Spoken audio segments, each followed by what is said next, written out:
Okay, so I am going to tell you about just the basics about your camera in this first video. And it's specifically geared towards digital SLR cameras, which are the kind that have the removable lenses. And hopefully you'll find something that can help you out. I'm always happy to help other people learn how to use their cameras. People spend so much money on buying these things, and then what's really sad, and you know you do it, is they put it in auto mode and you don't learn how to use it when you could be taking really awesome pictures. So I'm going to try to help you get past that and onto some new territory. And I don't really have a set agenda. I'm just going to kind of ramble and take it as it goes. And there'll be more videos to come, and you can leave a comment or message me if you have any questions, and I will be happy to help. So first of all, I'm showing you the setup on my camera that I used previously, and it is a Nikon D80. It's a great camera. I took some of my favorite pictures on this camera, and a lot of you say, well, I only have this lower end model, but that's great. There's nothing wrong with that, and actually your lens choice will help your photo quality a lot more than the camera will. So we'll talk about that in a minute. The first thing that I recommend is to learn your camera, and the only way that you can really do that, or the best way that you can do that, is by taking pictures. I've never taken any classes. I've learned what works by taking a picture, changing some settings, take another one, and say, ooh, I like that better.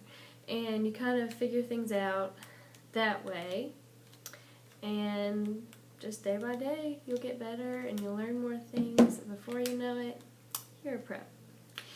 So, your body. Read your manual,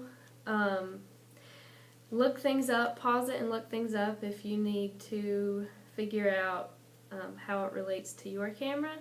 But if you just have a digital SLR, then it should apply to yours as well. And mine looks weird because I don't have a lens on it right now, so I could show you things a little bit easier, but I'll put it on in a minute. So, your on and off switch, pretty basic.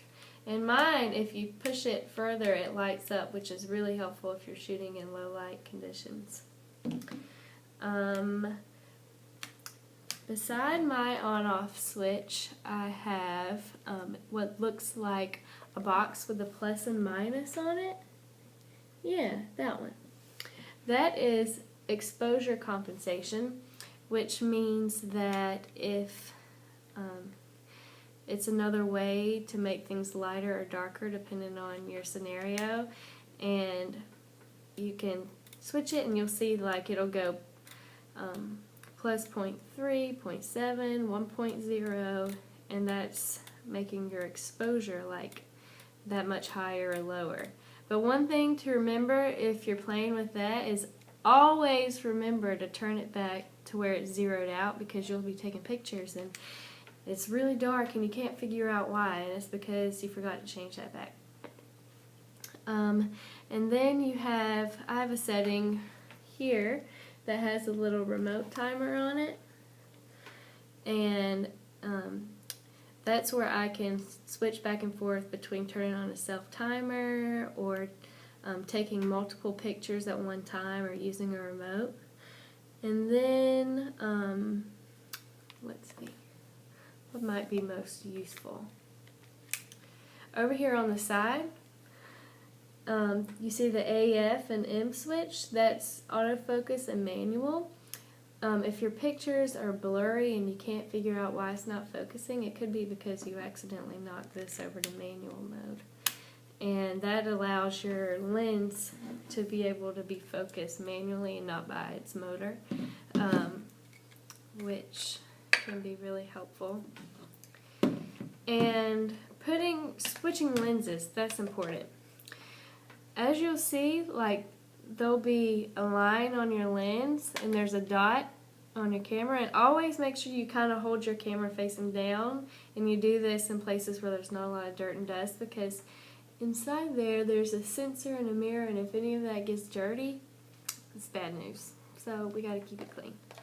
But be very gentle whenever you're lining those up and turning it. Like, make sure it's pushed all the way down before you rotate it and hear it click, because if it gets into that thread the wrong way and you twist it, it could mess it up, and again, not very good for your camera. But a lot of lenses have it on here to where if you've switched it into manual or autofocus mode, you need to change it on your lens as well. This lens doesn't do that. And while we're talking about lenses, the first thing that I tell people to do when you get a new camera is to find a 50mm lens, because it's a lot of photographers' favorite. It allows you to get down to a really low aperture number, which means that it lets the most light in. And you know, like how if you take a picture with any ordinary camera or disposable camera, it kind of looks flat and there's not a lot of depth. Well, whenever you have what's called a prime lens, one that is just like 50mm or 85mm, and it doesn't zoom, but it allows you to focus on one thing so that the background is really blurred out. And zoom lenses do this too, but not as well as your prime lenses here. So, and you can get a really good 50mm on Craigslist or Amazon or eBay for really cheap. The first few that I used, I probably got for $50 offline, and it's a great investment. And they're great for portraits, they're great for everything. So do that right now, because the pictures that you'll take on your lens that has this, what's called the stock or the kit lens that comes with it, isn't going to look as nice as something with a little bit better glass, and where you can get down to that like 1.4, 1.8 aperture. So that's something to look for. And make sure that whenever you order it, that it's compatible with your camera. And usually it is, but you might want to shoot them a question or a message asking them just to double check, or look it up online to make sure that it's compatible. But that'll make a really big difference, and you will thank me for that.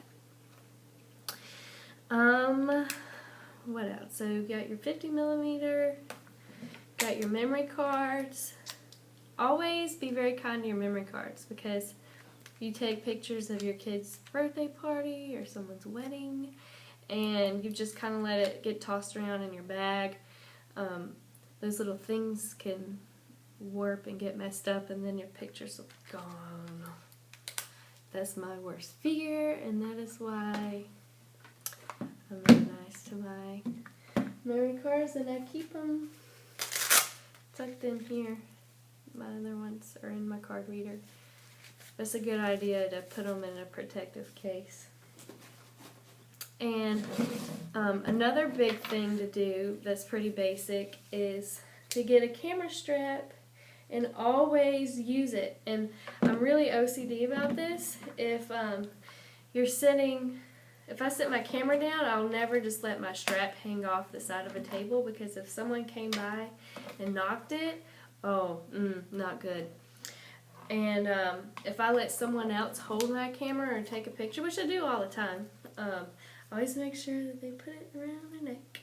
And I got mine from PhotoStrap, and that's F-O-T-O strap. And it's really cool because they put my name on there, see? Callie Beal. And they donate a lot of their proceeds to this really awesome organization called Photolanthropy. You'll have to look it up. And I'm about to hit the 10-minute mark, so I'm going to pause it and do a part 2. Okay, see you in a second.